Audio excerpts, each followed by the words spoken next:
All right, we are live, everybody. Wednesday, December 13th, 2023. And I'm joined tonight by wonderful co-hosts Swiggy and Gavin. How are y'all's holidays going? Days going well? I've been sick I've been sick since Friday night. Oh, With uh, respiratory stuff? Not COVID? nah, just a head cold. Nothing like well, it was dumb because I was at the doctor on Friday. Still felt good, and then like 2 hours later, I was like, oh no, I felt so. Just a head. I mean, just a head cold, just some congestion, small fever, nothing crazy. Yeah, it's still though. It's a pain to be sick during the holidays. Gavin, what about you? How's your health holding up? How you doing, buddy? we're doing all right. Although my aunt, who lives with us and everything, she tested positive for COVID over the weekend, which kind of sucked a little bit. Uh, That really sucks. Yeah, it yeah, does. Yeah, it does. yeah. So it was. Yeah, so we've kind of had her quarantined in the house and everything too. Luckily, everybody else for us, nobody else has gotten any symptoms or anything else. So too, and everything came back negative for us. So that was good. And she's not been sick the last 3 or 4 days. So luckily, she's all good and spry and everything, ready to go for for a normal life again. Good, good, good, good. That's good stuff to hear. Before we get started, because everybody's being seeing this, I have to say, Gavin, highly recommend you go see Godzilla -1. Fantastic Oh, movie. If you like Jaws, you're gonna love this movie. The human element is just a fantastic story. Godzilla, he's only on screen for about 8 to 10 minutes, but those are very memorable 8 to 10 minutes. You feel his presence in it. And when Swiggy and I went, we saw it in IMAX. Oh, Yeah. the the booming roar of Godzilla was, that was great in like HD, whatever sound it is at this point. To the chat as well, highly recommend go see it. It's really based on the original storyline. And if you're wondering what -1 means with it, we initially thought it was like, it's 1 year after like Japan surrendered. No, it's 1 year after the atomic bomb happened, and the -1 is like, we have another disaster that takes us even lower than what we were for it. So it's how the Japanese culture rebounds and everything from it. They spread it to other theaters and everything. So go see it. Highly recommend. But that's not what we're here to talk about, gentlemen. We are here to talk about lots of football stuff. We got lots of news. Let's just dive right in. About 2 hours ago, the SEC schedule was revealed, and boy, probably best schedule OU has had in about 15 years. Easy, I backdating get even earlier than that. Josh, I know. I never thought my life could be as good as opening up against Temple. I know, dude. I mean, the Temple Owls, they're the powerhouses, man. Like, yeah, I'll be I judging the can't Temples. I can't Come yeah, on, believe this man. is my life. I yeah. know, right? But no, seriously, this was a great schedule. We've been wondering, we've heard little leaks here and there of what's going to be. We knew already the first four. We knew about Alabama when that was leaked. We knew about Ole Miss when that was, I think they released some of the stuff early. So we were trying to slot where's Maine going to be going? Where's our bye weeks going to be going? And more importantly, I was right. And I will claim I was right because I said I was right that LSU is Thanksgiving weekend. So we have a meat grinder, Alabama, LSU back to back. We have a pretty great Wait, schedule next year. I'm not even going to say daunting. Yeah, It's it's great. yeah. I mean, I know some people. People have said some. We LSU, Alabama LSU back to back is unfortunate, but they're not. But But I everybody mean, had that. Look at yeah, Texas. exactly. Yeah, I mean, everyone has it, and Bama's at home, LSU's on the road. That's fine. I mean, if they were both on the road, I'd be like, why God, why back to back like that? Yeah. But Yeah. no, but that's how it is, and I mean, that is rad. That is rad closing against Bama and LSU. So Yeah. Oh, man. And I yeah, mean, the and, SEC is and pumping OU and Texas and the conference. Like, they just oh, released stuff like celebrating the titles, the rivalry, Red River. Like, gosh, they are really pushing it. I mean, obviously, we're going to be the number one team going in there because we have the most conference championships out of every team. I don't care if they're Big 12, Big 8 or not. Even if you change it, well, 1960, I had someone tell me 1962. No, it's if even that, cool. Alabama only has 25, OU has 30. Congratulations. But no, this is, I mean, to SEC, this is a great get. For us, it's a great get. But I do have to complain because when they announced this is going to be a 2-hour thing, I'm like, you got to be kidding me. You have to be shitting me. I cannot believe that they made it 2 hours. Just release the schedule. Now, they did their best and did 30 minutes. But yeah. I mean, I understand if it would have been like an hour. I would have been okay with that. But push it 2 hours. I mean, it's like, what are you going to talk about for that long time? I mean, you must be going that desperate to be pushing along for the 2 extra hours, unless you want to have Paul Feinbaum, basically continue talking. It's a Wednesday in December. There's no football. There's no NFL on. There's no college. And the NBA is not overly interesting right now. So it's that or hockey. So yeah, well, not only that though too, but the college basketball scene's sort of in a quiet standpoint because they already had their marquee games, early in December, and it's kind of those nonchalant games before you go into conference play. Nobody cares about college. Nobody cares about college basketball nationally. People care about. Excuse me. Nobody. People don't care nationally. They care when it's nationally. They don't care nationally. And I mean that's the truth. I'm not trying to throw the basketball program, but it's the truth. They care because that's what the messaging has always been. I love OU basketball. I mean, don't get me wrong. I love watching OU basketball, but like the thing is, the way it is now, I could not name you the 3 best. I could not name you the 3 best players in college basketball. And that's how they want it. I cannot tell you who. I can't even tell you who I'd want. I can't even tell you who I'd want to watch right now. Like like screw it. I'll watch reruns of Bob's Burgers. That's like, yeah, that's a problem. Hey, don't be dissing on Bob's Burgers. I love Bob's Burgers. No, I'm not dissing on Bob's Burgers. I love Bob's Burgers. I'm just saying that if you gave me the option between whatever random NCAA game is on tonight or Bob's Burgers, I'm going to be watching Bob's Burgers because that's better. That's more entertaining. I mean, you're not wrong. I mean, just see, that's what they've made it into. But also, too, that I'm going to be honest, and I think this is a problem for basketball, but I want to get back to SEC stuff in a sec. I think Crimson Cream Machine mentioned it, where it's like, no one cares because it's a 6 p.m. tip. People are still trying to get home at this point. Like, no one's going to care. They're going to get in by 6:30. Like, yeah, if college kids, like, maybe people who get off like 3 o'clock or anything, sure. But people don't. They're catching about the tail end of the game, unless it's like OU Kansas, OU Texas, stuff like that. And you're wrong under OU Sooner. Bob's Burgers is one of the best shows ever. It is. It is one of the single well-written shows ever for it.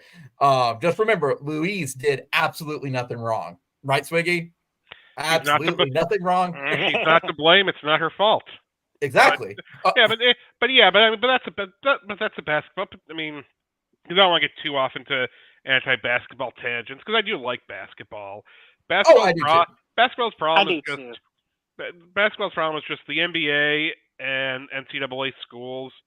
They don't play nice, and because they don't play nice, this is just where we are now with everything. Where NCAA is looking out for them, which is their tournament, and NBA just wants to get their players. I mean, they don't care. I mean, they don't care if guys bypass the NCAA or not. It doesn't. No, they don't. They don't care. Because it's not a quality product, whether they want to admit that or not. It's not a quality product, and that's why it's only a semester one. College basketball's the worst. Like, out of all the college sports, college basketball's the worst. Like, the worst quality. Like, yeah, I'm like even baseball, but baseball still gets interesting between like college and MLB. It's different. Don't get me wrong, but it's still interesting. But anyway, back to the SEC. SEC. So yeah. SEC. Gavin, let's start with you. Initial impressions with the SEC schedule revealed. Again, we knew 6 of the teams roughly. It was just trying to place stuff, everything. What's your first thoughts? I think for the most part, it's like how you put it. This is probably one of the most favorable schedules. But, and I hate to use this, I think this is going to be like one of those, like if you can get through like Tennessee, Texas, and then kind of get through that September into October, and then the back half of the schedule is going to be probably the most grueling. And it's not unrealistic that we can get 5-0 going to Texas. I think they could easily do that. No, it definitely could be, but it's like I kind of almost see this as deja vu. But the problem is, and this is kind of the issue is on this though too, because I think this is probably the most favorable schedule. The only issues is can we stay healthy? Because that's been the biggest downfall that we've had so far. That we had from this season. And especially with this, where a lot of the back half, where you have Alabama, LSU, Ole Miss, and Missouri, all of them very physical, that's going to create a lot of wear and tear. Yeah. I mean, that's on everybody though. Yeah, but God, I just saw Florida's schedule. This is their November. This is their November next year. This is 5 straight weeks. This is after their bye week, last week of October, versus Georgia in Jacksonville, at Texas, LSU, Ole Miss, at Florida State. That's a tough schedule, but that's why we have a 12-team playoff. You're gonna lose one. Oh yeah. I'm just saying for a team in crisis right now, which Florida is in crisis going into year three for Billy Napier. This is. I mean, honestly, I don't often say a team has to win their first game, and that's going to define their season. But you know what? Week 1, the most important game is going to be Florida-Miami, August 31st. Whichever team lose, I mean, it's that both teams need to win that game. Florida, because I mean, dear God, I mean, I know we don't really. I know bowl games don't matter, but if they don't beat Miami and have issues against A&M, Florida's in trouble right now. The math for them is really hard with that second half of the schedule because you just don't get a break. Like it's what I mean, swap out Texas and Kentucky. It's like that's a much better schedule for them. But I mean, but that's life. I mean, you do that sometimes, and it's like I mean, this is a new SEC. Everyone's going to have harder games. You're not going to get away with being able to beat Vanderbilt or South Carolina every year. Wow, you're making Vanderbilt catch some strays. I mean, Vanderbilt fans know. They know who they are. They know they know what Vanderbilt is. Like Vanderbilt isn't even Northwestern, where it's like every few years Northwestern can put together a really great team for like a 9-win team. Vanderbilt is just they are who they are. Sorry, Vandy, but they're there to make sure the GPA is at least halfway decent. Yeah. You're doing your job. I mean, and baseball. They're good. They're a great baseball school. So. Oh yeah, they're like one of the best in the country when it comes to baseball. I mean, I can maybe think the only team to maybe rival it, maybe I would say maybe LSU. I mean, like I think LSU has like one of the best baseball programs as well too. Yeah. I mean, all the Southern. I mean, baseball just tends to be Southern for mostly because of climate reasons. Yeah. It's a lot harder to it's a lot harder to get a game to get going with baseball in Michigan in March as opposed to Louisiana. But I mean that's just where we are in that. So. Yeah. Well, but let's go through the schedule a little bit. So obviously we knew about August 31st, home opener. We're gonna face Temple. Obviously, we haven't faced Temple in a long time. Like we've almost hit 100 years for it. Like that on its own, it's like okay, it's a G5. It's whatever. For it, but I mean, stadium's gonna be packed. They only have 300 something season ticket packages left, and then it's sold out. Yeah. That stadium's gonna be rocking next year for that. So we got Temple. Second, as a reminder, we get 4 home games to open the schedule this year, this next year, because we have 7 home games, I think, in total. So we get Temple, then we get follow up with it with Houston. Houston, we needed we needed something to replace our non-conference schedule for it because of the 8 conference schedule versus the 9 we had in the Big 12. Houston had a date open. That's what we take.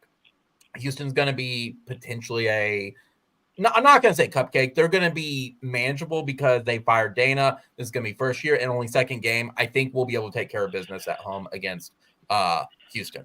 Then you got Tulane. And I to be fair, though, Swiggy and Gavin, I don't know why we keep saying 8 conference games when obviously we have 9 conference games. Mighty Tulane of the SEC. But we get Tulane back. They tried to talk Tulane up on it. The Tulane's not going to be good next year. They're Yeah. If Fritz was still there, I think it would be.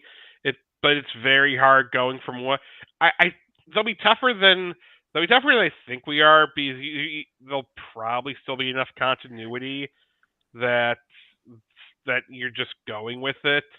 But I looking as of now, I expect to be 3-0 going into Tennessee. Yeah. Tennessee, it's going to be our first SEC conference game, opens the SEC conference slate for us. I'm surprised kind of that we didn't get Alabama that weekend still for it, but I guess they're wanting to save all the big stuff. We were thinking celebrate it for like the first weekend and flex for the SEC schedule. Apparently they want to save that for November at this point for us. But we open up with Josh Heupel during the show. They had like a great montage with the 2000 national championship. Yeah, they had a lot of good stuff for it. So it's just going to be a big homecoming game. We've had big games against Tennessee last couple times for it. So this will be a good, exciting matchup. Based on the first third of the schedule, it should be a 4-0 schedule. It should be very manageable to do. It should be something that you should be able to pull off. So then we go into the opening of the true SEC road schedule. I'm already looking at it with family of, do I want to travel out there? We face Auburn, and we were trying to figure out where Auburn was going to go, but rumor is they were going to be at the end of September, and that came to fruition for it. For those of you who in the Oklahoma area who are traveling to Auburn, just remember I think it's I-20 across if you're from Dallas, and then you got to go south still about 4 hours. So it's going to be about a 14-hour drive. Oh no! I once drove to Birmingham for my friend's wedding because money was tight and I just didn't feel like dealing with flying. I wanted a car. I didn't feel like flying in. Guess he realized he forgot his tuck. Guess he realized he forgot his suit in Shawnee. Oh no! So I had to turn around, go get it, and it was that was a fun day. That was a fun day. How far did you get before you realized that? Shawnee. I went from OKC to Shawnee. Oh, that's not bad. It was. I mean, it was still annoying because it's a 45-minute drive. Yeah. Yeah, because if I had been like more than 4 hours away, I would have someone had a key to my apartment. I'd just been like, you know what? I'm just gonna send you the money. Just take it to the UPS store, overnight it, whatever it costs. I'll just deal with it. Yeah. Because that would my only option. But what are you gonna do? So, but luckily I realized it. So I think the Auburn game is gonna be very manageable too. Auburn's okay. I think it's gonna be tough for OU just because it's a road game. Well, because the problem is Jordan Hare has always been a weird stadium to play, even for a team like Alabama or Georgia. Yeah, but Iron Bowl is different. Iron Bowl is just different than most SEC road games. Well, it's Yeah. not just been the Iron Bowl too. Georgia's also had issues being, playing at Jordan Hare. There's things that have happened at Jordan Hare that, I just don't want to be on the wrong end of. That's just what I'm saying. Yeah, Very but remember though, superstitious. that's been mostly delegated to the Iron Bowl. Yeah. Mostly. I'm not going to say that stuff hasn't happened there, but it's mostly been the Iron Bowl. Something I do want to highlight though is at Jordan O'Hare. I mean, something I'm very, very pumped out for. Like, we're actually going to a legitimate football stadium. It's not going to be these little podunk 30, 40,000 stadiums. We're going to an 88,000, 89,000 strong. That's going to be an OU level of stadium. I'm looking forward to that. I think that's going to be great. I think it's going to be. I think that's going to be a fun travel trip for anybody for it. But again, that's going to be fun. That's going to be very fun. So besides Auburn, then after Auburn, guess what? We get a bye week because they made it fair for everybody. Get the bye week, and then we got Texas. Texas got the bye week too. They're going to be hopefully at full strength walking into there, and that's going to be such a massive ticket to get because that's going to be the first SEC game of OU and Texas going into the SEC. There was suspicions that it was going to be either that date or October 5th. But it's going to be the second week of October for it. Obviously, it probably no kickoff times have been announced, no channels or anything like that. So most likely, I wouldn't be surprised though if it's going to be potentially this year.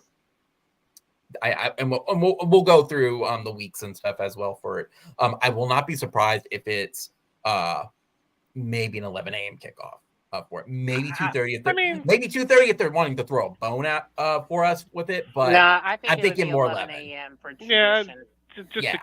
I just always accept that OU Texas is going to be 11 a.m. It's I'd be surprised if they ever move away from it, but I mean they could, they definitely could, but I just feel like. I don't know. It'll be 11 a.m. or 2:30, but it's not going to be the. Why are they not playing at 7? Because we don't want people stabbed in the parking lot at 11 o'clock at night. If it's hello everyone. Hello. I said the bigger the game is, the way ESPN treats that spot at 11 a.m. If it's a bigger game, it's going to be at 11 a.m. because that's a spot. Like at least as of this year.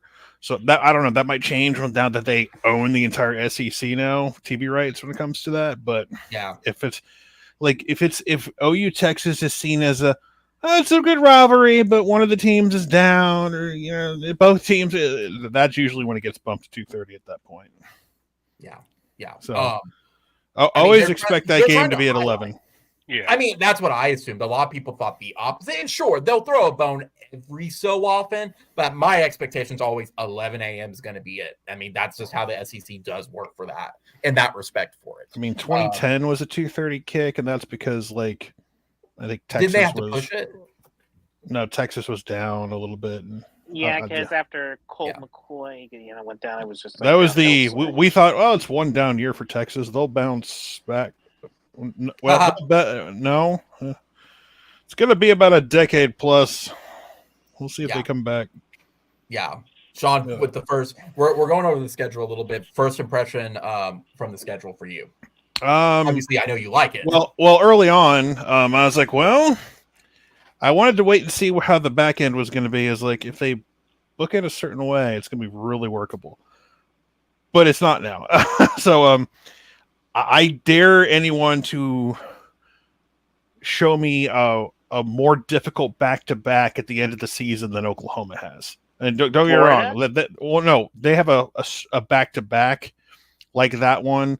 The reason people look at that 5-game stretch for Florida is because they suck. Yeah, it looks so. If Florida was competent, it's a tough little stretch, but it all depends how you look at Florida right now. We're looking through the eyes of they're a 6-win football program, which is not something I thought I'd ever say in my lifetime, but here we are. But I think for OU,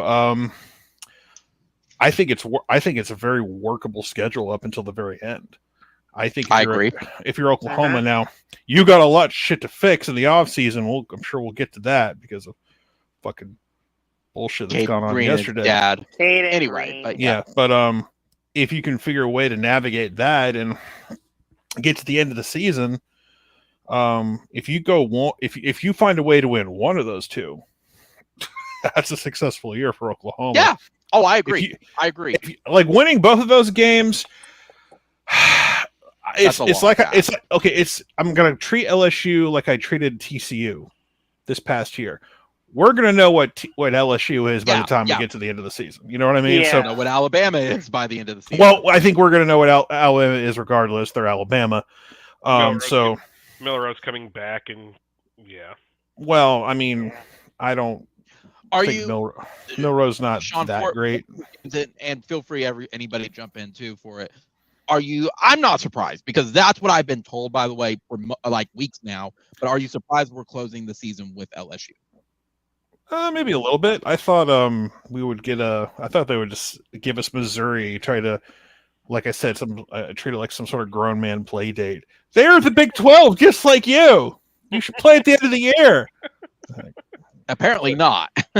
No. Apparently they're gonna give them Arkansas. So yeah, but like the whole LSU A&M at the end of the year shit's over because the Aggies and Longhorns will be playing at the end of the year as God intended, and they said on the live stream too that November 30th date is not set in stone. They do want to put the games on Thanksgiving. It's just that's what is the place. I'm sure they'll figure it out, but the Egg Bowl usually is on Thanksgiving, and yeah, I mean you could always have the problem is Thanksgiving is a heavy NFL day with the Cowboys, Lions, and another big game. So I think how about them Cowboys? It just depends. Like, are you going to take away Thanksgiving from the Egg Bowl and give it to Texas A&M? Are you going to play both those games at a certain time? So it just depends. Why not both? Go ahead, Gavin. No, I was going to say, I think it would be more of a Black Friday game because there's just no way you're going to have them where they're going to miss their Cowboys by God intended whatsoever, too. Yeah, I mean, exactly. So, I mean, Dallas is going to play whomever, and then you don't want to split that. You're not going to split that audience because people are like, I want to watch Texas or Texas A&M lose. Well, and especially this year, they are going to make sure that is a marquee game with the return of the rivalry, essentially. Well, I mean, they're not going to have conflicts. I mean, in a perfect world, they would both be terrible, and so. But, yeah, if I had to guess, honestly, I would say that Texas and Texas A&M would be on Thanksgiving, and they would bump the Egg Bowl to Friday. But yeah, that's going to go over well. Oh, and that to me, I'm like, I could see the other side of it too. Of like, go over well in Mississippi. Like I said, or they bump the Mississippi game earlier in the day or something like that. I could see that too. But I'm not SEC savvy as much as what our Mississippi compatriots are. I mean, we're going to Ole Miss next season. So for those who love to tailgate, it's like we already have one of the bucket list, big tailgating scenes to check out, and it's I'm sure people who like to do that will enjoy themselves. So, and that's something I want to highlight too is our schedule has some if you're going to go through each one for the SEC, I can't say it for the non-conference, but for the SEC, this is a very, very fun schedule. Like there's always something noteworthy. So there's the Tennessee, it's the Heupel reunion game. Auburn's the first true SEC road game. You have honestly South Carolina. We've never played them before. Heupel's going to find a way to get the flu for that game and have someone else coach it. I don't want to. He's like, I don't want to fucking go back to Oklahoma. I fucking hate everything there. He hates Bob. He doesn't hate Oklahoma. Yeah, but Bob's always at the games. Like he lives in Norman, so at some point Drake, he's like, Drake won't be there. So I mean, maybe they buried the hatchet.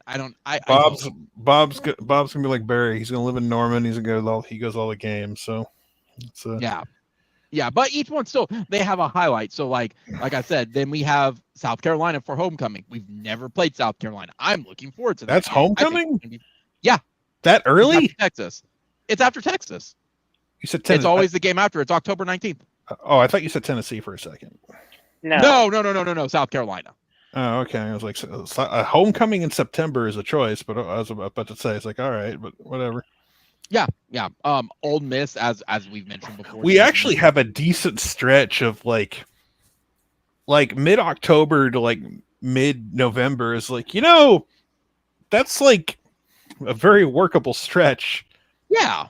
Like, right, if you get past Texas undefeated, it's a big if, but if you do that, like South Carolina at home, all right, I mean, it's South Carolina, and then road game at Ole Miss. Okay, might be tough, but workable.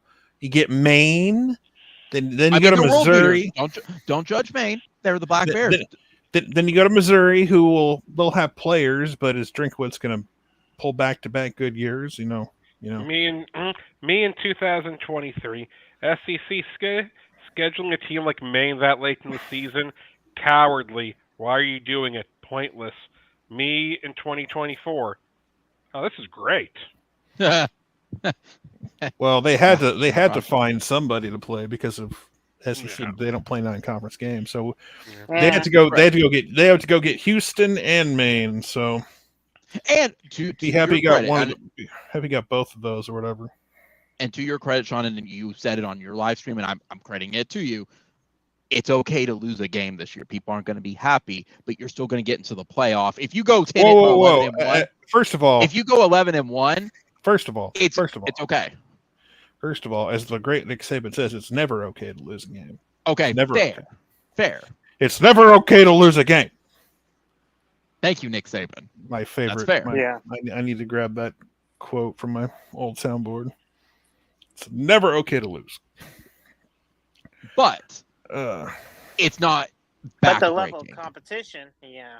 Well, Yeah. Well, Sean, it's what you said though. Is if you go 9-3, there's going to be a lot more respect for it in the SEC versus the Big 12. That's the truth. There'll be a bunch of 9. There'll be a 9-3 team every so often that gets like that 12th spot. So, yep. And they'll have to go to like the number 5th ranked team on the road and try to pull an upset, but we'll see what. Well, no, I thought there was a deal with like you have to like one of the lower spots have to go to a group of 5 or something. Not necessarily. Mm-mm. The group of 5 is. You're thinking of New Year's 6. That does not exist. The group of 5 doesn't. The group of 5 champion doesn't necessarily have to be the 12th ranked team. Now, more years than not will it be? Probably. But there's no guarantee of that happening. It's like would Liberty be going to play Florida State in this 12-team model? Yes, they would. But no, I mean it just all depends. So yeah, but either way, if you're sneaking to this thing as 9-3, you're going on the road, like in the middle of December. Which playoff, like the new playoff this time next year will be starting like a week. That's like a week from. Like this next upcoming weekend, we'll have early signing day on Wednesday, and then we'll have playoff games on the weekend.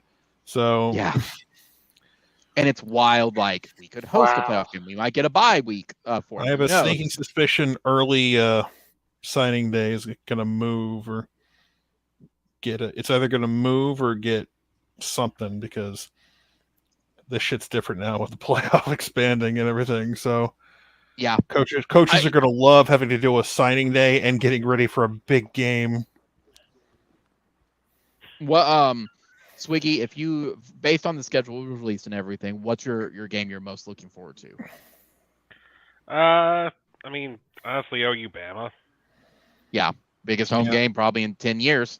I put up a poll yesterday, and it's like I picked the two obvious. Which one are you looking forward to most? And 80% Bama. So Bama. I mean, also could see. Also, I mean, my friend gets to come into town for that week. So, it'd be fun to see. It'd be fun to see him between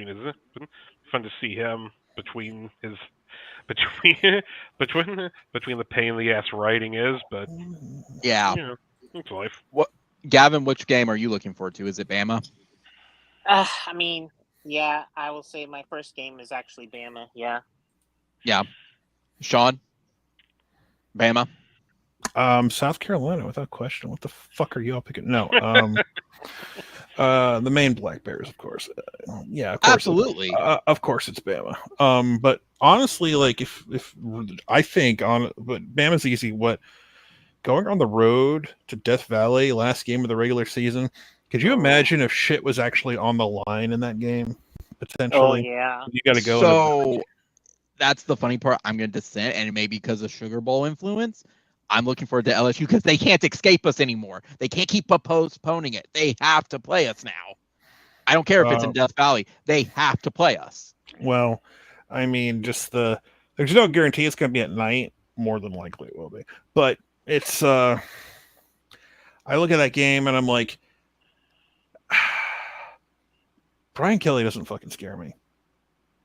And No. He has no defense. And he doesn't have his Heisman QB anymore. So it's like, you know, could you imagine That's a finishing slight off the rebuild year? year. Could you imagine finishing off the year with a win in that fucking place? That would What be a win. That would be amazing. Imagine getting a win like if against Brent- Bama and then Brent's gonna lose one or lose both. I don't think he's winning both those games back to back. That's just a big ask for that football team to do that. So, but if they did, dude, oh man. like, man. I honestly think, and this, you might think I'm fucking nuts. I think it's 50-50 odds to win either one, because going on the road to fucking Death Valley is tough, but I don't think the team's going to be as intimidating. Now the crowd will be intimidating as fuck. Don't get me wrong, but like the team itself, it's Brian Kelly LSU. It's like playing like if the Notre Dame suckness has come down to the SEC and you just put LSU Tiger helmets on it. So it's like getting offense, that's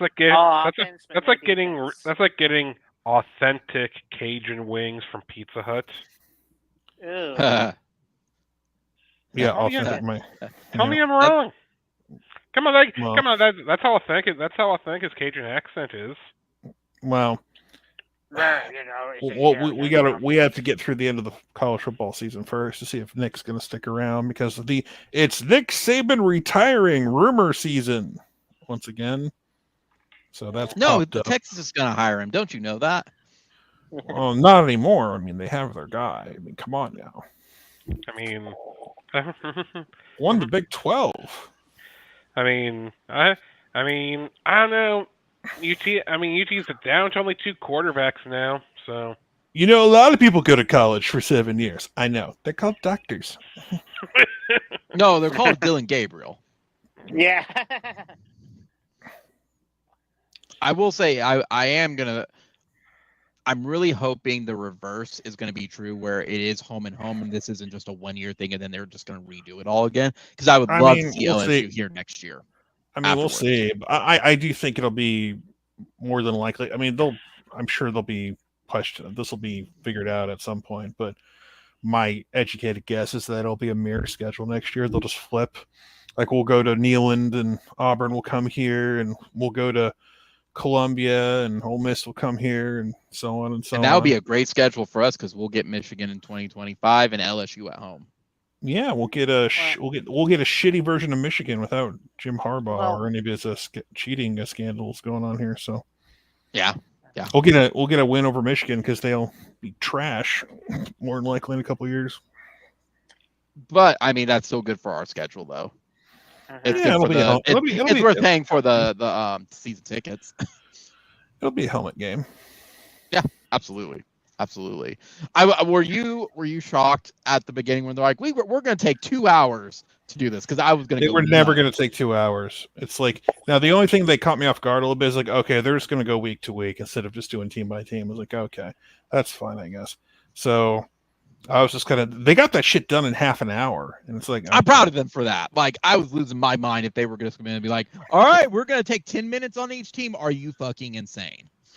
Well, they blocked that 2 hours, and apparently they got Drinkowitz on to ask about the schedule. The motherfucker was on an official visit to a recruit's house. Yeah, I saw that. That's and it's awesome. like, you gotta be fucking shitting me. Like, first of all, fuck Drinkowitz, but really, ESPN, like, you like, put the coach aside. It's like, you putting that coach in that position. It's like, excuse me, I know it's your official visit, and it's, can I use your Christmas tree as a backdrop, ma'am? Wow. Hey, great story. Great story. Yeah, fuck ESPN. Yeah, well, there are corporate overlords. Yeah. Yeah, we're going to the SC next year, and we're with a brand new fucking offensive line. So and now a message from my God, ESPN. Mickey Mouse. For now. Yeah. Is there I will say, to the SEC's credit, definitely there are some very, very noteworthy weeks and stuff too. November is just loaded. Oh Oh yeah. yeah, like it's SEC will have a bunch of big games, and Well, at least on paper they're all big. But Yeah, you but know, like I said, SEC, the only big rivalry the SEC, like big national rivalry SEC doesn't own now, is what, Ohio State, Michigan. They have Yeah. OU, Texas. They have the cocktail party. They have the Iron Bowl. I mean, yeah, Alabama, LSU. They have every big. They have like all the big ones that the national heads care about. So You know what I find funny, Swiggy, when you look at all the weeks and everything, and it's funny that I mentioned like they have some strong slates, except the week OU plays Bama. That is such a weak schedule for like the SEC because nobody really plays anybody. yeah. They play conference game, but there's no helmet matchup. But Bama's playing us the week before they play Auburn, so Auburn's got to love that shit. oh yeah, No matter what. Yeah. Yeah. I mean, are you happy that we got Bama LSU because Texas got us and then Georgia? Bama got us and then Well, when Auburn. they first said that, it's like, oh my god, that is going to be, and then it's like, then it kind of hit me. Oh shit, we're gonna get Bama and LSU back to back, aren't we? And it's like, yep. I was like, please tell me they fucked him and gave us Missouri at the end. Please tell me they fucked him and put Missouri at the end. It's like, nope, fuck. All right. Because I thought we get like Maine the week before Alabama potentially or something. It's like, nope. We're gonna give you LSU at the end of the year. It's like, all right, sure. Yeah, but gosh, that's still going to be a great back-to-back though. Like, I know it's going to be tough, but I love it. Because I thought LSU would start playing Arkansas at the end of the year. They play Arkansas like middle of October, so. I heard from speaking of that, I heard from a Arkansas buddy of mine who's very disappointed he's not playing us this year. He was so upset. He's like, I want my shot at OU. I'm like, well, you're gonna have to wait a couple years still. Well, if we both get to the SEC championship game, that's no problem, right? So yeah, exactly. With A little bit tougher for some. We'll play in Atlanta. Yeah, no big deal. It's all good. Mm-hmm. Yeah. Yeah, Sean, you mentioned it as well. For it, tying it in as well. Yeah, we're walking into the SEC with potentially a brand new O-line. What is the deal with Caden Green? My dad called me and I was like, I've been at training. What's going on? Click. Caden Green and his family are giant pieces of shit. Did he get tampered with? Of course he did.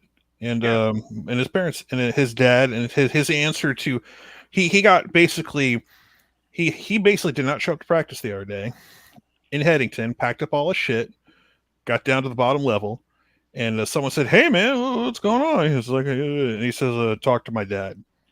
So I didn't know what the fuck happened the other day. So I'm like, please tell me grandma died, something like anything because it didn't make any goddamn sense because people are saying, well, he was recruited to play tackle, not guard. I'm like, fuck you, motherfucker. Like we haven't even gotten to spring ball yet where it's like, or winter workouts where those conversations, if they were that important, could be had.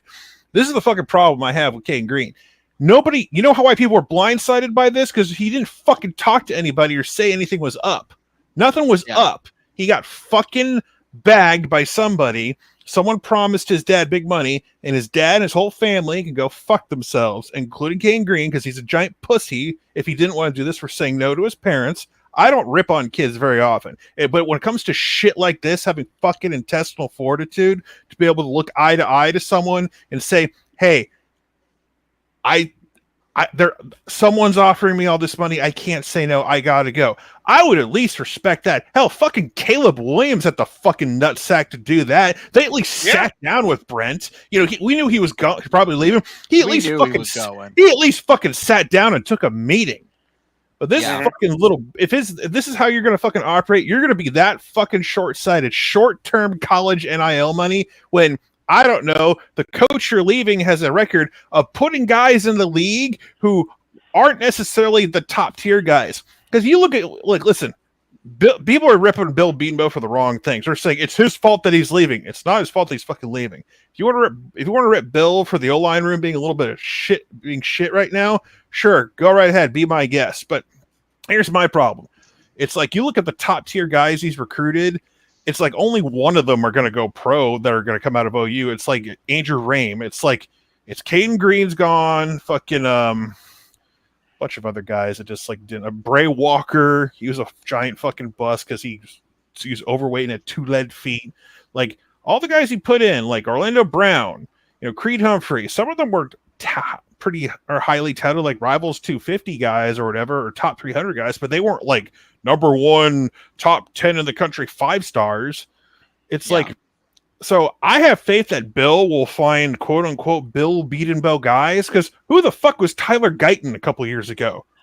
He was a guy who transferred from TCU who was a defensive tackle, flipped to the other side. Now he's probably going to be a first round pick. So as bad as shit is right now, I think Bill will find a way. But going into year 1, you'd prefer to have at least some guys that are ready to go, and maybe they will. We'll see. But this is all this fucking bullshit.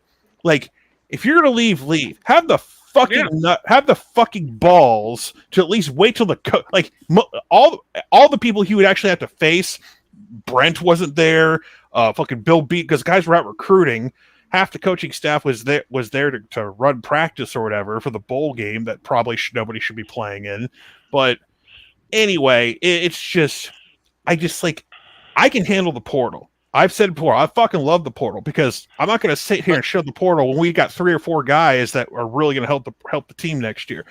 We got a stud wide receiver. We got a stud wide receiver from Purdue. We got a really good running back from UT Martin. We got the corner from San Diego. So listen, at the end of the day, yes, portal giveth, portal taketh, but at least have some goddamn fucking intestinal fortitude to look a man in the eye and say, or shake his hand, I appreciate everything you've done for me, but I think this is what's best for me, and I'm leaving. Didn't even have the fucking common courtesy to do that. Fucking bitch ass motherfucker. That's how I feel about this little piece of shit and his whole goddamn family. So do you? No. I mean, Sean, you nailed it. Look, guys are going to leave. If a guy leaves, fine. I get it. Some things change. Started 5 fucking games this year. You get offered more money, but if you can't talk to the coaching, if you can't at least look the coaching staff in the eye and say, I'm leaving. Talk to my dad. Fuck you. That's what I have to say to that shit. Come on, man. Talk to my dad. And I don't know how to word it, so bear with me.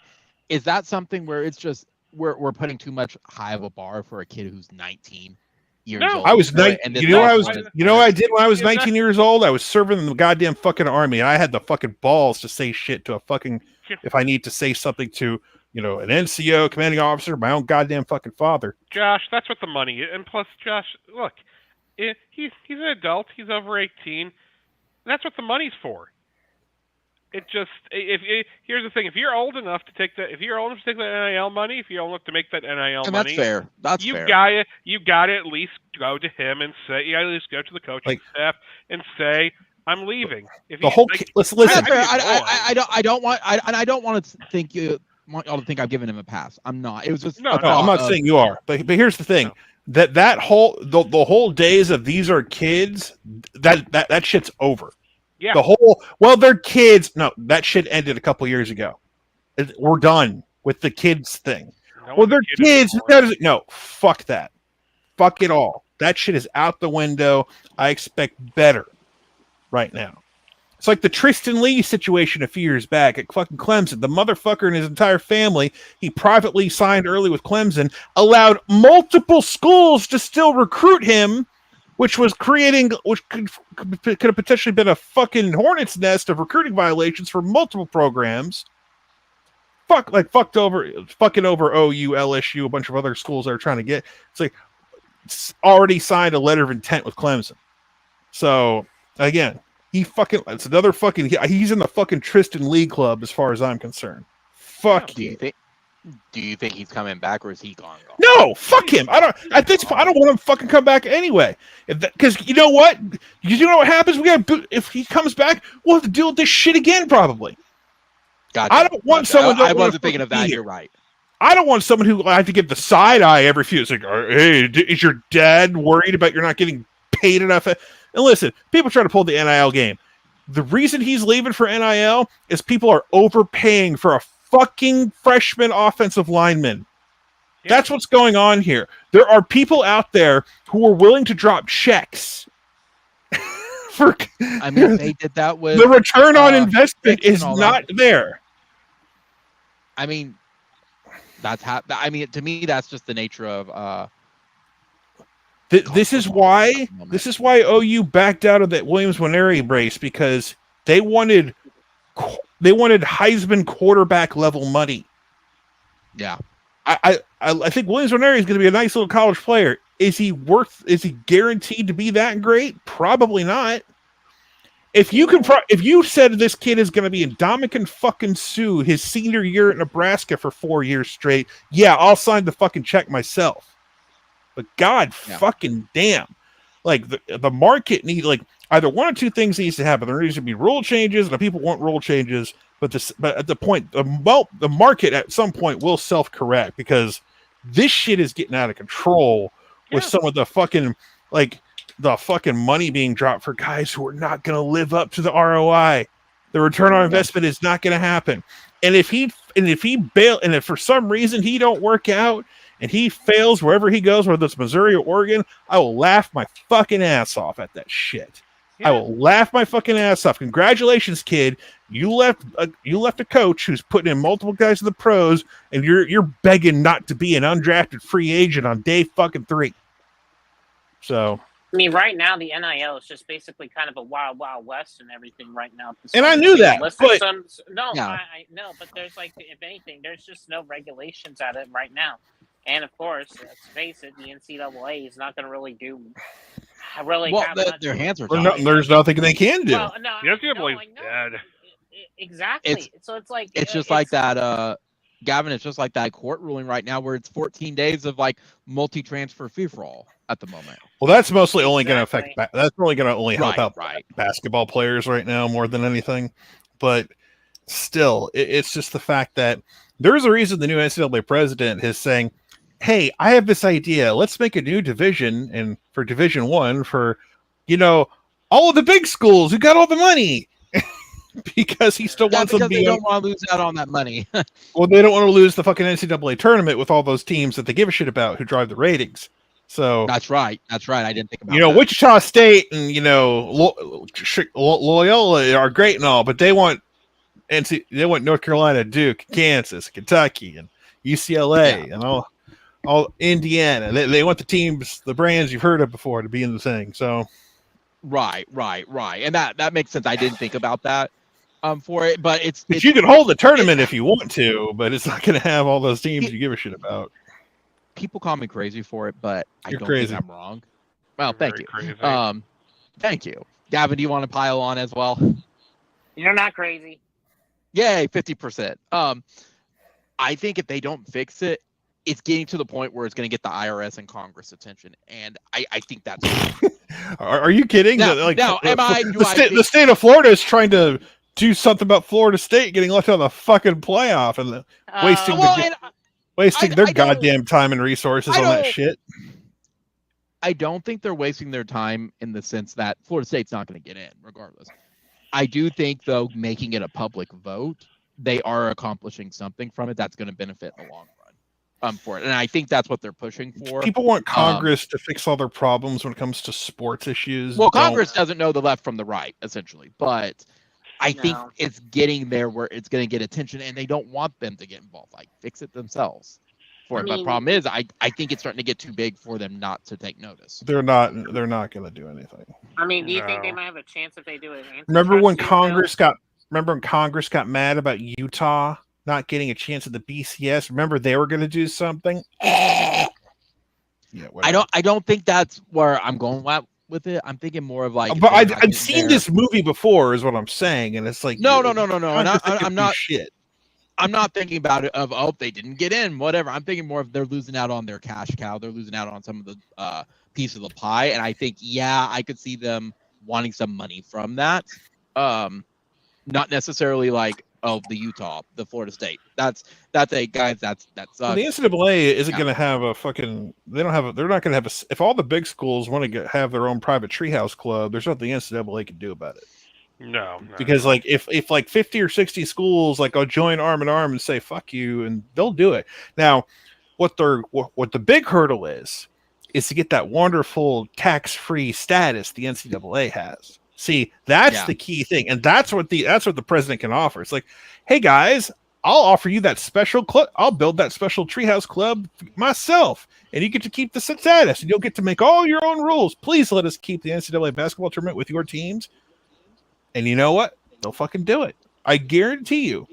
They will kowtow to the Big Ten and the SEC, because that's really who it is they want to keep. It's the Big Ten and the ACC. Because at some point, like, give it another 10 years or so, Florida State, Clemson, or whatever the fuck, they'll be in the SEC, probably North Carolina or Virginia. Like it'll be all regionalized, and like we're basically going to have like 2 gigantic conferences at this point, the way things are going. And it really will be. I would say we're there at this point. Oh, you think we're there, but no. We're not even close to being done. Things take time. We've had we're having a big shift next year. Remember, 10 years ago, doesn't seem like long ago, but it's been about 10 years since the playoff first started. Now it's another decade has passed. So guess what? Just give it time. When all these when this grant of rights for the ACC gets a little bit more affordable to try to crack that lock, that combination lock or whatever, they'll trust me. Once we get to like 2030, once we get to closer to the end of the decade, there'll be some more talk about the ACC breaking apart and just dissolving, because all you need to do is find a couple more partners that you can promise good things will happen if you vote our way to dissolve the conference. All it takes is time. So they just don't have enough vote. They don't have enough votes to destroy the ACC yet. But if you give it a few more years, you make a few backroom deals, a few promises, it'll happen. I mean, that's what they tried to do with the Big 12, and that only survived out of bitterness. Well, the Big 12 is not really the Big 12 anymore. It's some gigantic, it's zombie Conference USA. Yeah, it's a zombie conference. So, but they say it's an awesome conference. Whatever they want to believe. That's why I tell everybody: be happier, OU fans. Be happier in the SEC. Fuck our whatever our traditions were. They were gone a long time ago. We play Texas every year. We get to play exciting football games that people give a shit about. That's what I care about. So. We lost our traditions. Oh no, we're gonna play Nebraska at the end of the year and go to the exactly. When we lost Nebraska, yeah. I would say even when we lost the Orange Bowl and stuff too. Yeah, but that was our tradition. That was the Big 12. That was the Big 12 deciding they wanted to move to the Fiesta or the Orange Bowl. I don't know the whole story on that. Why the Orange Bowl didn't stick with when the Big 12 formed. There was a better deal with the Fiesta Bowl, so which makes more sense because the Fiesta Bowl is along with the Sugar is like one of those crooked bowl games out there. Really? I didn't even know that. Oh, historically, the Fiesta Bowl. Oh my God, there's so many scandals involving the Fiesta Bowl with funneling money to politicians and shit. These. Oh, I didn't know that. Bowl games are listed as charities. They're all charities. Yeah, I know the bowl games, but I didn't know about the Fiesta Bowl specifically. Oh yeah, dude, like about was like 15 years ago or something like that. Fiesta Bowl was like under huge investigation for funneling money. Was that why PlayStation was the only sponsor for like a year? I don't know about that, but. No, that's Rose Bowl. You're right. Like people I missed it. Like, bowl games are all crooked as fuck. Yeah. So it's like that's why I don't feel sad when these charities are. Oh my God, our precious bowl game. Well, yeah, you're all. There's someone at the top making a 6-year figure salary, and justifying it just for being in charge of it. It's just a bunch of bullshit at the end of the day. Robert De Niro in Casino. Yeah, kind of like that, but these fucking games, it's like, we got to have the New Year's Six part of the playoff. No, you really don't, but they're smart enough to keep their tentacles locked onto the postseason. So now the only bowl games you care about are part of the playoff, and at some point all the other ones will die off, and I will shed no tears for them. Zero. But Sean, won't you think of the governor's nephew's brother-in-law who needs this cushy job? I'm your father's brother's nephew's cousin's former roommate. He has a family to feed. Did you know that? Did you know that Whatever. on DoorDash, the All cost of I know two is blooming that onions, all I know lobster is that when tails, schools go to these and bowl steak games where they're supposed to costs get money. quote unquote payouts from, when you talk to the accountants at the schools, they lose money going to these bowl games. Yeah, remember UConn when they lost something like $5 million? They were not happy about it. I think OU at the end of the day profited like $9,000.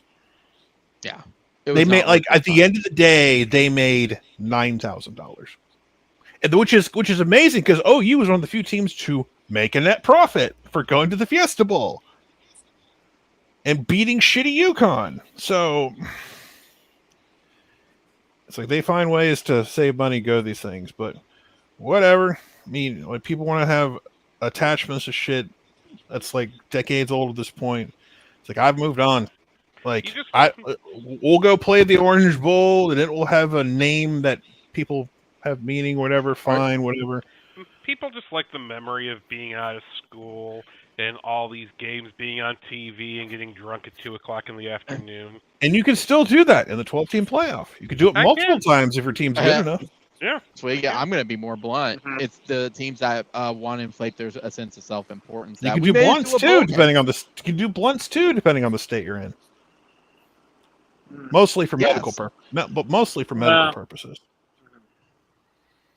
But I mean, it's these teams like that say, if we never have hope to make it in, this is our consolation. That's what the bowl games are, and it's like, okay. But by the way, congratulations to Oklahoma City for passing your new, getting your new arena in a few years. So. Oh, well, thank you. I voted yes for it. Yay. Look, there was a dude so mad at me. It's like, you don't even live here. So what do he doesn't even go here. You don't even live here. It's like, what? I mean, yeah. Only thing I'll say about the arena thing, if people who voted no, I get it. I understand it. I don't even think all their points are necessarily wrong. Yeah. I still don't understand why someone on Twitter would pay George Santos to read no talking points.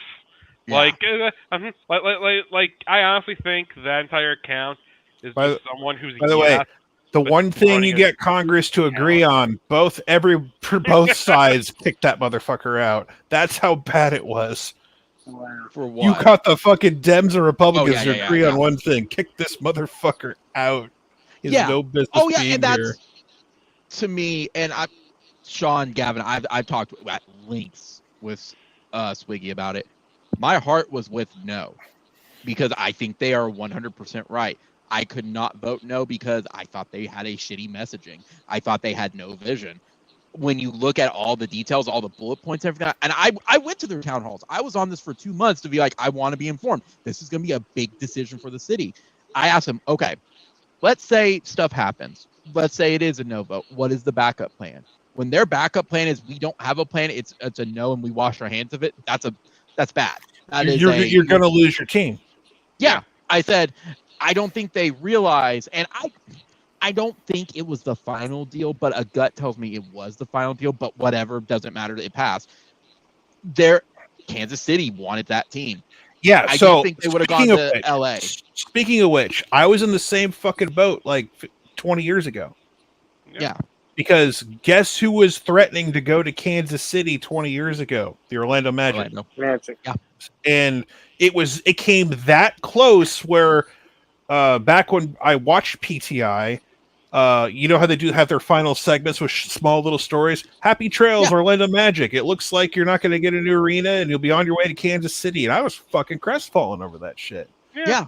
Thankfully, they found a way. And guess what? They found a way to make a deal. And we have the Amway Center now, formerly the Orlando Event Center. I mean, the sponsor and our owner is a crooked Amway guy, but whatever. The bottom line is, for people have to understand, like the old Orlando Arena, which, you know, no disrespect to your place is called the Paycom Center or whatever. It's Paycom now, yeah. So I've been to both. Like the old Orlando Arena that was built in the 80s was a better arena to watch games in than your current place right now. That's And how you're not- old. and guess That's what? how You're not old wrong. you're. Like, I've been to that place for a couple Thunder games. Like, it's a piece of shit. It is. And Okay, it's not It a is. piece of shit. And I'm not but saying that gonna it's No, say it is. No. It no, is. it's 20 Josh, years old. It's not. It's a piece of shit. For basketball, but as Yes. an arena, it's okay. I Yeah, mean, but that's what I'm getting at. It's for Right, but- basketball. It's not so- made for basketball. but here's the thing. But even then, for other events, it's Yeah. not great. I Yeah, mean, it's cramped. And the problem is, BOK Center. even for Orlando, it's like, and this is like, when people think of Orlando, they think, oh, there's so much stuff to do. It's like, you have to understand there's different parts of Orlando. Downtown Orlando is not Disney World. Disney World is south of Orlando. It's in the southern tip of Orlando. That's where all the It's a attractions and swamp. shit are. Yes. So downtown Orlando is different. So the old arena could not host, even 20 years ago, the state-of-the-art like big concerts when they go on tour. So Right. if you have, you know, I don't know, someone who has whoever has an elaborate stage setup that Taylor needs like Swift. or let's say, I was trying to say someone besides the obvious, but if Taylor Swift, some of the country artists and stuff. Trans-Siberian Orchestra is a great one. yeah, if you have an elaborate setup, you need certain things that are pre-built into your arena, and if you don't have them, you can't host those events. Never. And Correct. like for me, driving downtown to Orlando, like I'm talking people from the north end of Orlando, like the Altamont Springs, the Longwood, and stuff like that. So it's a big deal because instead of having to go somewhere else, I mean, like people say, you go to Disney. Like, just because we live here, Disney is expensive as hell. Even if you're a Florida resident discount, it's still expensive. So, and for Oklahoma City, I made the point the other day, is like, look, you guys get this installed. It's not going to be just for the Thunder. Like, there's going to it's going to cut down the number of times you have to drive to either Tulsa or Dallas to go to an event that could easily be hosted downtown. Yep. Mm-hmm. And to add to that, Sean, and Gavin, you are just as schooled on this as me, and Sean is. It's also to build upon that.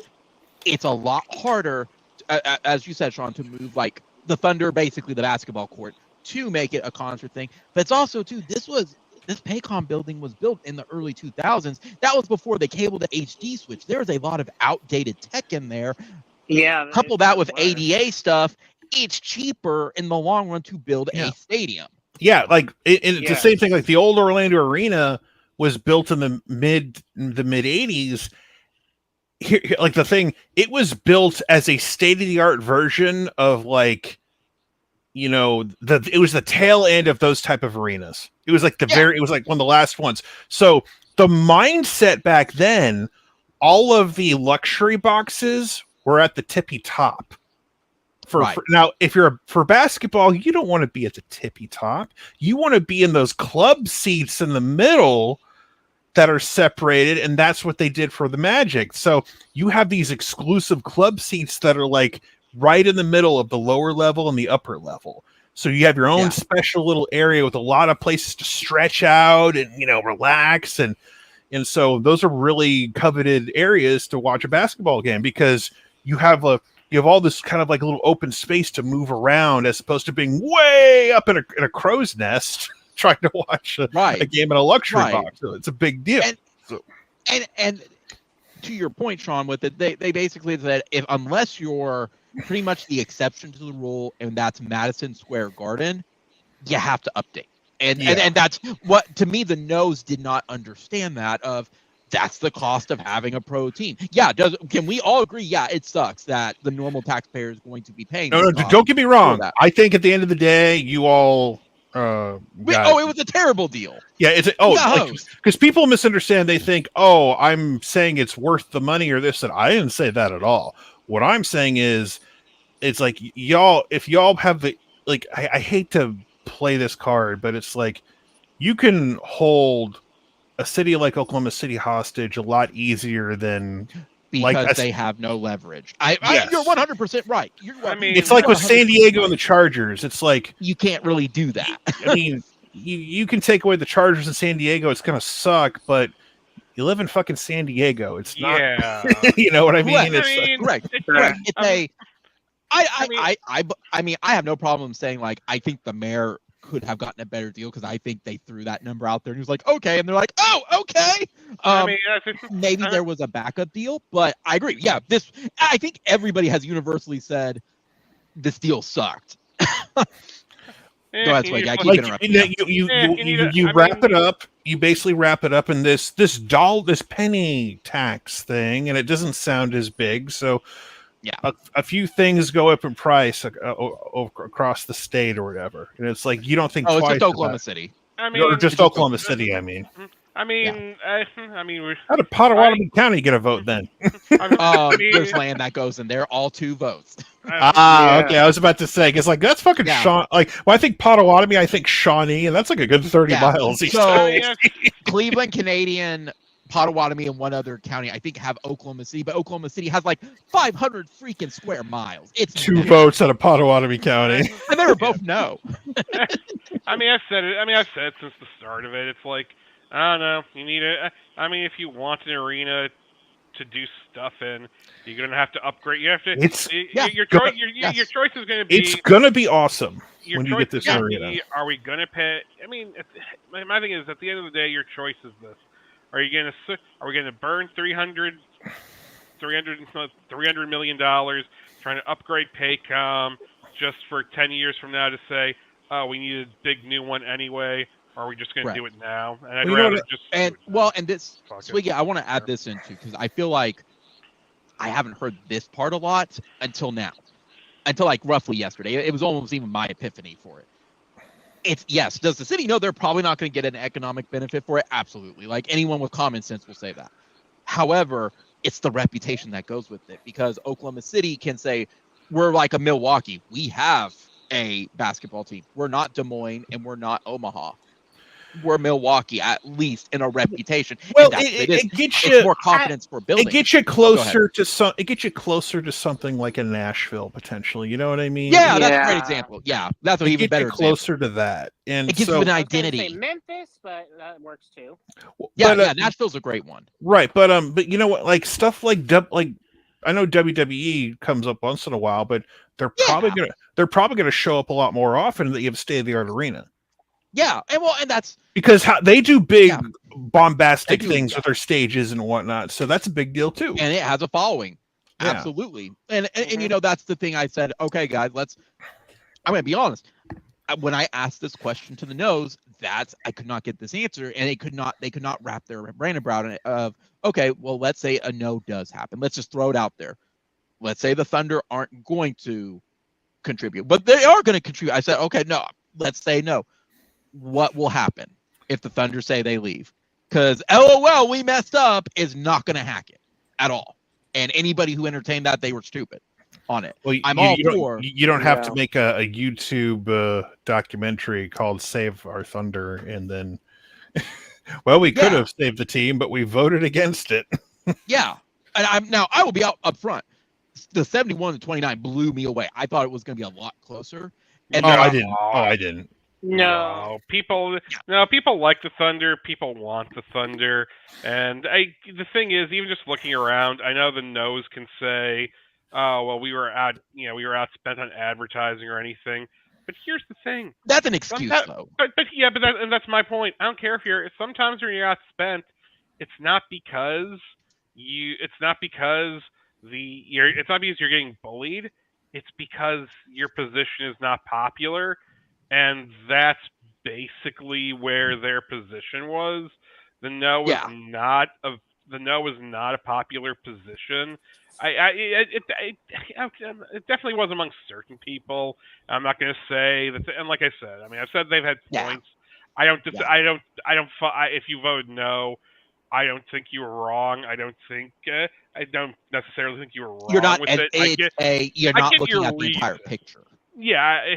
My thing is, I don't know. You need an arena to do stuff. You need a place to do stuff, and I've just seen the future where someone tries to put something together where these are going to be the best renovations you've ever seen, and it's like, yeah, but the renovations still don't get us to the point where we're on let's Sean said WWE or some even just some smaller concerts where like you know what, we'd rather go to Tulsa and see people can drive to Tulsa because Tulsa's just easier to work with. I mean, I don't know what your guys' hotel situation is, but It's pretty good. Brand new arena. NBA likes to host All-Star games at brand new venues. So we literally just opened an Omni last year. So, and I want to add this in too with it because this is where, like I said, my heart was with no, because I do believe in this should probably be a no vote. However, I have common sense to understand you have to vote yes for it. I felt like going into Saturday when I was still like trying to gather information, this was the thing that kind of solidified my yes vote, was that it was very informative. Don't get me wrong. It was great. They released a document of like 22 doctorates who signed on to this saying like, this is bad. They're economists. And I said, that's great, guys. No one gives two shits at your doctorates because nobody knows who you are. You are nobodies to the average voter. This is a terrible messaging. And that kind of solidified like, I can't trust these people to say why the no is. In addition to no other plan. Oh, we're just doing this and washing our hands of it. Like, they didn't get it. It's an onion, sure. But there were so many issues with it. And like I said, Swiggy and I talked at length of this. We've updated. Swiggy, I think you and I talked about at least once a week. And it was just like, it was always going to be a yes vote. But it's I was always pretty much yes. Just because I just see I follow too many. I follow sports and stadium situations. Yeah. Just way too much. So I've just seen stuff. I know how it goes. I know what this is. I know how it is for pretty much every single time one of these votes comes up. Yeah. And I just it's not worth it. It's not worth it. Like, here's the thing. Like, if you're fine losing the Thunder, and that's fine. And if you are, and you don't like basketball, okay, that's fine. At least they're honest about it. Yeah, I'm just like, I just can't. It's just one of those things I look at, and I'm just like, eh. And Swiggy, I want to add this in too with it. There's no reason to hold back. Just have fun. Well, and some of it's like they're not including the people like we lived in Oklahoma before 2000 when all this stuff with maps did it. We're not going to go backwards. We will vote the yes and eat the cost of it to keep the team around. Well, no, I'm not sure. I haven't let. I haven't lived in. I was not a resident of Oklahoma until 2007. Oh, I was. I know more than enough people that was like, we're tired of being no. And Boomtown goes into it. We're tired of being known for the bombing. We want something else, and they don't want to go back. It's like OU with the 90s PTSD. Oklahoma City has that PTSD. I think that was an uphill no battle for that. The other part of it, though, was... go ahead, Sean. Go ahead. I said if I could time travel to, like, the mid to right after the Schellenberger era, like the John Blake era, I wish I had a picture of those billboards that advertise family season ticket packages available now for OU football. Yeah. Like that would never happen anymore. No. It's like my dad said they had these billboards. No. Families, they were desperate to sell season tickets. I can't appreciate what it was like pre 2007, but I definitely. But even then, I saw stuff being built from 2007 onward, and I don't want to go. I don't want to go, and you don't want to go back to that. You don't want to go back to Bricktown. It's like pre-Bricktown, pre-Bricktown. I mean, great progress has been made. When the spaghetti warehouse was the only thing in Bricktown that people were, it was rough. Honestly, for me as a kid, when I would visit back home from time to time, it was like going to Penn Square was like the thing to do. Yeah, I'm serious. Go to Penn Square Mall. No, you're not wrong. That was kind of it. There were like there were some movie theaters. Like here's a movie theater here. It's like okay. I think it was the dad took me to the Cowboy Hall of Fame once. Yeah. Yeah, I've been there. Oh yeah. Yeah, Webster it's Heritage Museum now. Yeah. It's yeah. fun, So, but it was just. but that's not the only thing I want. But it's Yeah. changed, and that's the other thing I want to add in. It's my last point with it. The issue I had too with this entire thing, because this has been going on for what, 2 or 3 months. The issue I had too is both sides are guilty. Don't get me wrong. Post vote, both sides are guilty. The problem is the no vote really talked down to the people who were going to vote yes. Basically, oh, if you're voting yes, you hate the homeless. Well, no, I'm not. This is a separate issue that is not even tied to this. Can we both agree? Yeah, could they have figured something out for the homeless? Sure, but that's not what's at stake at this one. That's not how it got to it, and it was a bad messaging thing. You can't tell grief people on it. And I think, to me, that's what rose it up even more of, they just want basketball, and that's okay.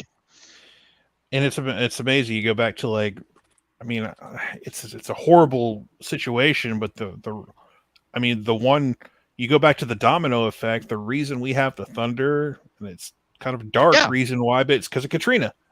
Yeah. Yeah. And because the Hornets had to play somewhere temporarily, and then they saw, wow, this is a city that really receives them. There was a brief moment of where they thought maybe the Hornets would move. That didn't happen. No. And then when the Seattle thing came up, it's like, well, we know a city who has already shown that they can. Well, because we And saw it before. We saw it before. Because I want to be clear about this. Seattle fans are not the reason why the Sonics left Seattle. At least as far as correct. Sonics fans consistently filled that place up. Even in their bad years, they were like 90. They were like a 98, 99% capacity. Sonics fans did everything they could.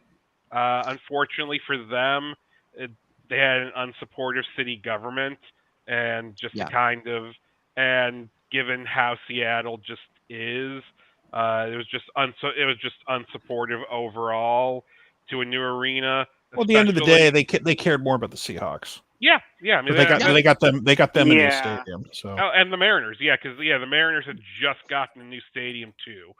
So you ended up having to, so that's kind of what happened with that. They didn't want to pay. They were the third team in line, and they'd rather pay for innovations than a new stadium, which I get. But. I mean, and also they kind of have a similar situation with like the Tampa Bay Rays down here, where you have an arena or stadium that's like kind of difficult to get to. It's not very easy. Very like Key Arena, you have to take a ferry to get to it or some shit. Oh gosh, yeah. And it was just like, fuck that shit. Like that bridge that they have to go across though and everything. I would hate to be stuck in traffic on that bridge. It's like it's the same thing with like if you're in Tampa, you have to go to St. Pete to watch the Rays. It's like it's annoying. Yeah. So if you really like Rays baseball, then it's like, ugh. Yeah, well, and Sean, it's what you said too of like with how much we interacted with New Orleans and stuff too. It's one of the very few times that, and they brag about it, they proved the billionaires wrong, outright wrong in Oklahoma City, and said, yes, we can support a pro team. Like the billionaires were the ones holding it up before, and they went, well, maybe I can make money doing this, and that's what got everything in motion.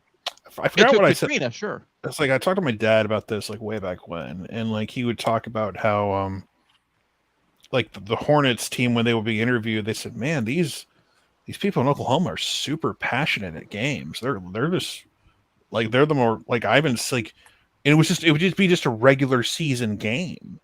And he couldn't. He's like, wow, like we're not used to fans being that hyped over. And I think I said something along my dad's like, well, Dad, like the people that are going to these games, to an extent, they're college football fans. Every game matters in college football. So when you bring that, I think they kind of, whether they realize it or not, they bring that mentality to the Hornets games. And he's like, you're right. It just kind of made sense. It kind of clicked. So we're so used to like living, week to week in the fall, every game matters, because if you don't win every game, then you're not going to achieve what the ultimate goal is. So yeah, you may have 40 something games to go to, but even so, you're going to treat everyone like a big deal, and that's the one downside. This is the one downside of upgrading and getting a brand new arena. The one thing you had an advantage that you had a little bit of advantage of for and you'll still have it for a few more years, is like when you play in an old kind of crappy arena or outdated arena, something about it, man, brings the energy level. When it's built a certain way where it can get loud. It's a difference maker. Yeah. When the Thunder had their run like to the finals, I guarantee you that place was one of the loudest places in the league. Same thing for Orlando. When the Magic went on their run back in 2009, the old arena, man, that place was built to be loud. The new one, it's state of the art. It's great. It's not built to be loud. That's the one downside when you get these brand new places. So, I mean, Utah back in the day, before they had their new arena, well, I say new, but before they got an upgrade, Utah back in the old days was a tough place to play. Yeah. Oh yeah, Michael Jordan had said that, where it's like he didn't dread it, but he's like he knew it was a challenge going to Utah. Yeah, it was like, I want to say it was Utah. Like, when did they? Because I keep thinking it's 30 years ago at this point, but it's like, I want to say it was even before the 90s. I think it was like they had an older arena before they had the one that they were in the 90s. But when they had their back-to-back run with Malone and Stockton and whatnot, but still, it's like, that is the thing, man. Like, if they can build that thing to be loud, make it for noise, that would be like icing on the cake. But either way, you'll take. And they should. Speaking of, oh, go ahead. No, I was just gonna say, like I said, I've been to a couple Magic games, and the new. I keep thinking it's like 13 years old at this point, so I keep thinking it's new. In my head, it's still new because I grew up here. So I grew up with the old. To me, it's still new, even though it's 13 years old at this point. Yeah, so I still think of it as the new arena. I was like, no, because I moved back here in 2009, right before it opened. So I'm so used to like, oh yeah, it's not new anymore. But anyway. Speaking of basketball, did y'all see that Draymond Green was suspended indefinitely now for like his interjection? He hit a guy. Yeah, he hit a guy in the head. What? I sucker punched him, guys. Come on. I mean, give me a break. It's not even a flagrant one. I mean, the thing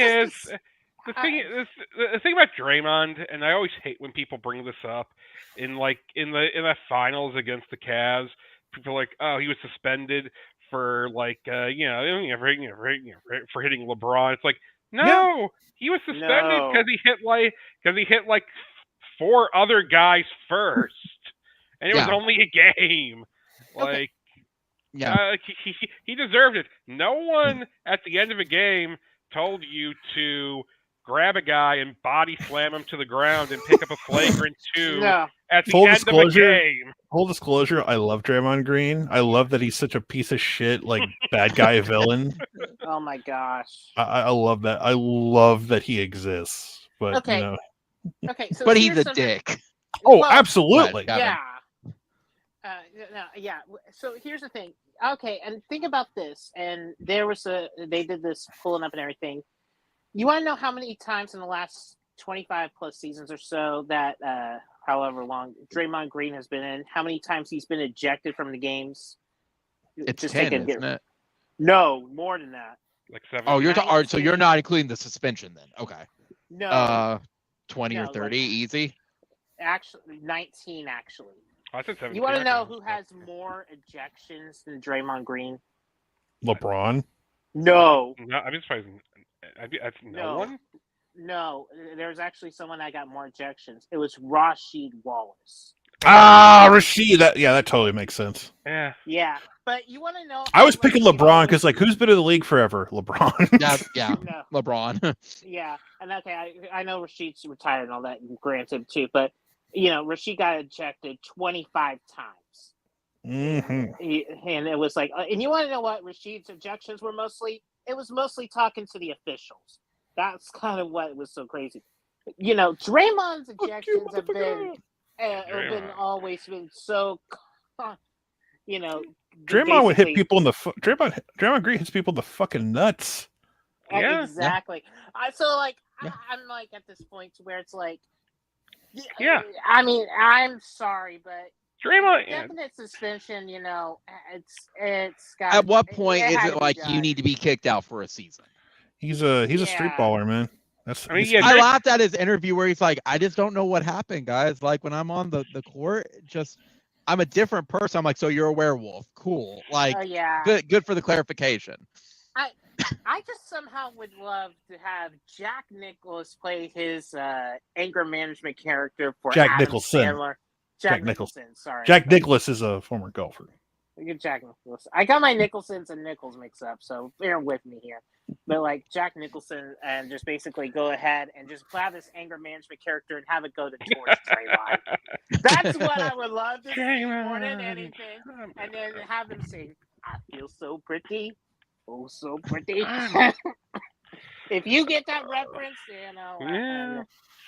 You know, I mean, well, Josh, I do have to say, I do have to say, so my going rate for appearing on this has gone up. Really? Oh. Yeah. Well, we've gone up from free to more free. Okay. No. We've gone from free to $700 million. But I'll do you solid, and you only owe me $1 million for the next 5 years, and then just pay me the rest later. That sound good? I feel like I'm getting swindled, just like Oklahoma City. No, that's what the Dodgers did with Ohtani, and they're smart. Yeah. Pay $2 million for so many years and everything. I mean, according to the Dodgers, all Japanese people look alike as well. You know. Ooh. Well, no, you didn't. You saw what happened, right? Yeah. Yeah. I did not. I feel like you're going to enlighten me though. So at Dodger Stadium, they made a they did like a whole thing on the scoreboard, like welcome Shohei Ohtani, and they did like a jersey edit on a Japanese player. Unfortunately, the Japanese player was not Shohei Ohtani. It was another Japanese player. Oh no! Yeah. Oops. Sorry, guys, we messed up, bros. Oh God, that's bad. That's really bad. That's really bad. I guarantee the response was, but they all look the same. No, sorry. No. Sorry, guys, we messed up. No. Yeah. Just two more things real fast, guys, and then we'll wrap up. Obviously, do y'all have any thoughts about Daniels winning the Heisman? I think everyone kind of expected it at that Yeah. point, or that He him. did, but I really don't think he should have won. I agree with that. I would have given it to Penix, but I would have gotten Phoenix as well.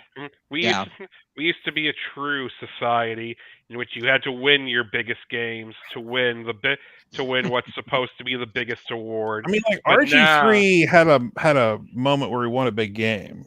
Like Yeah, he did. It's us. Yeah. I mean, yes, we were the reason, but that's why he fucking won it. Like when Yeah. Tebow won it, what was the game? Like that was a 3-loss year, so it's similar to Tebow in a sense. But Jane Daniels lost Florida State, lost that game, lost to Ole Miss, lost to Bama. Lost to Bama.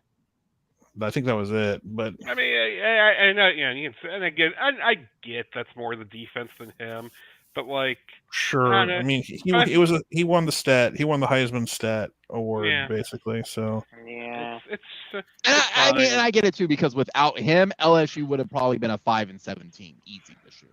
Yeah. Maybe Exactly. 6-6 on a good day. which is why I I'm don't- not really. That's just why I'm not too afraid of LSU next year. I still say if Jordan Travis was that important to keep you out of the playoff, and he probably should have been the Heisman, but whatever. Well, there are douchebags who voted for JJ McCarthy, and it's like stupid. I know the people who voted that they're part of the fucking blue wall in fucking Detroit, or part of the Detroit Free Press or whatever. fucking Michigan blue wall up there. I'm not talking politics. I'm talking like for the Michigan Wolverines. Right. Yeah. Right. JJ was so unserious. That was just a very unserious vote. Yeah, like JJ McCarthy had like when the scandal got like exposed, he pretty much had like one touchdown pass the rest of the season. Yep. It's like fucking JJ McCarthy. Like, get the fuck out of here with this shit. Bunch of fucking Michigan homers up there. Yeah, I mean, it's their Michigan. Heisman votes need to be public. The Heisman, when they announce it, your vote should be public. AP votes are public. I know who vote. AP poll votes. You could look at whoever voted for who, and you could say this person said this was this, and so I don't know why we got to be. Because a lot of Heisman voters can't wait to tell you how they voted and why. They can't wait to do it. Because they can't publicly speak about it anyway. Yeah, but they do it anyway, and the Heisman Trust doesn't do shit. You know how many people are on the radio who said, "Yeah, this is who I voted for." Like, what they haven't done shit. You think they're gonna take away a Heisman vote from like Billy Sims if he goes on like KREF and explains why he voted for who? No. I mean, that's fair. I didn't think of it that way, but then it was like the other ones who would say like, "Oh, I know who I voted for." They don't want people, because the reason why they don't want people talking about publicly how they voted, because the old website stiffarmtrophy.com would get like a good percentage of votes that would accurately predict the winner every time. And so we got to put a stop to this website because it spoils who's going to win the Heisman. I used to love that fucking website.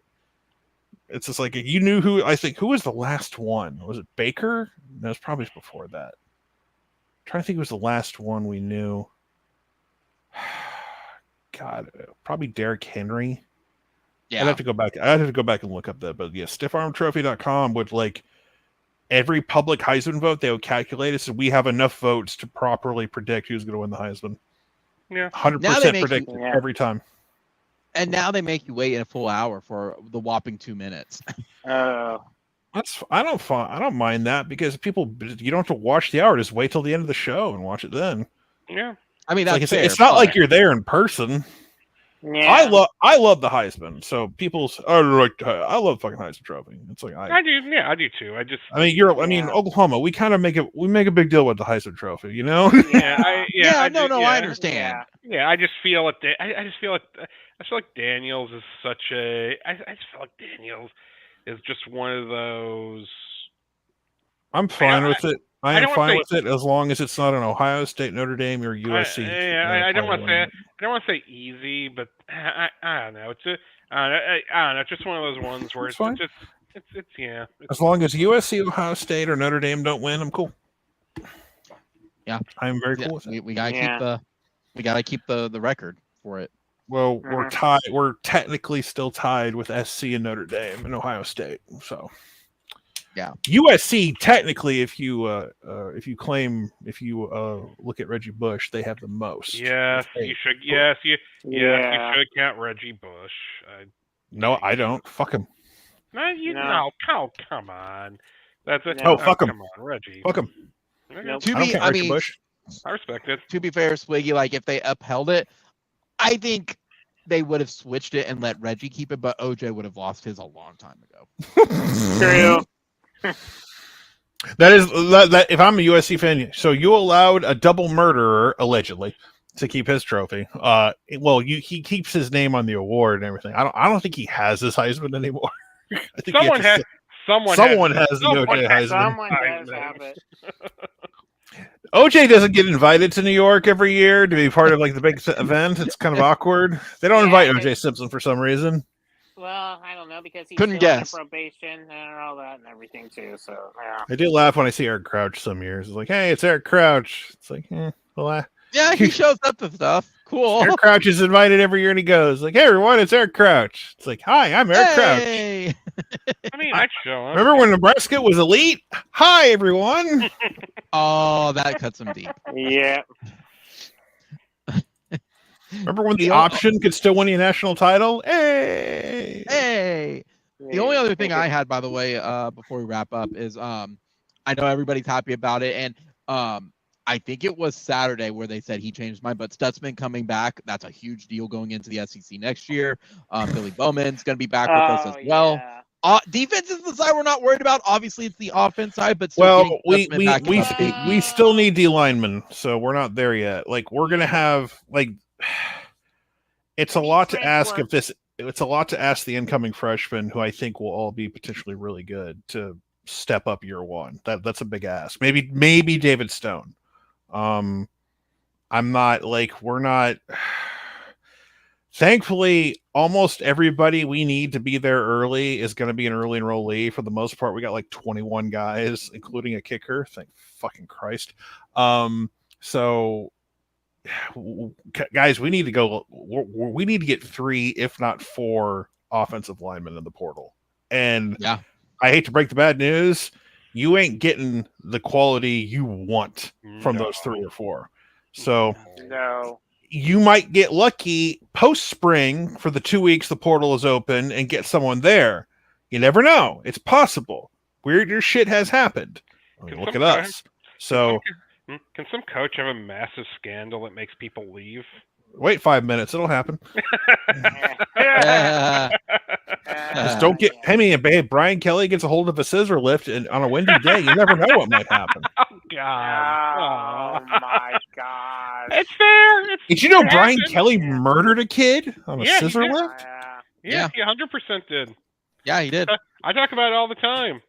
And Yeah, he does. Still allowed to coach. It's amazing. Gotta love Yeah. America.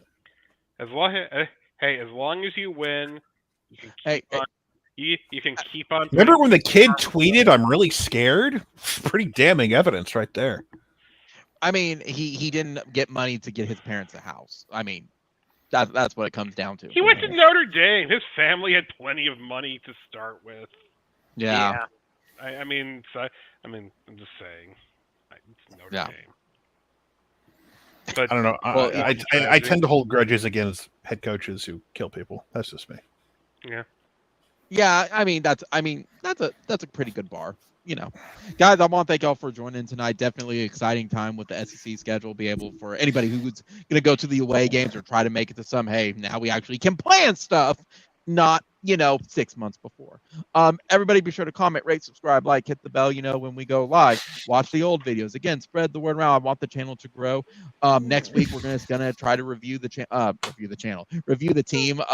With it because we were going to do that today, and then SEC. So yeah. Don't judge me. I feel like you're I'm judging. not laughing at. Someone's. Oh God. Someone sent me something I wish I'd never seen. Oh, it's one of those. Oh God. I'm sorry. So, Boomer Sooner, guys. Only one Oklahoma. Everyone will try to see y'all Sunday to recap or next Wednesday. Later.